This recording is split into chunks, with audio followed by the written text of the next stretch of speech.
आपण माने जदि ट्यूशन टीचर आ बहुत सारा टैक्स दउछंती ताले ए तीनटे हैक्स आपण माने जानि नियंतु आपण माने टैक्स सेविंग्स करि पारिबे। प्रथम हैक 44 ADA ट्यूशन रो इनकम होची 50% केवल टैक्सेबल माना जाए बाकी 50% टैक्स फ्री। द्वितीय हैक ट्यूशन पई जहाँ भी खर्च करूछंती जथा internet books travel phone bill coaching रो रूम रेंट यह सब टैक्स डिडक्टेबल।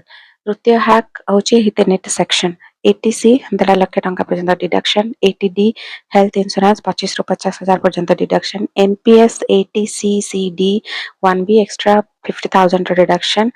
तो मोटा ह्यूज सेविंग्स आपण माने करि परिबा आ सही सेविंग्स रे आपण माने इन्वेस्टमेंट करंतु फाइनेंशियल फ्रीडम आडको। तेनो ट्यूशन टीचर माने ही होची स्मार्ट इनकम और स्मार्ट सेविंग्स।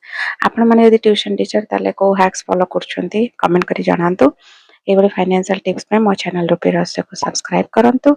रहुची जय जगन्नाथ।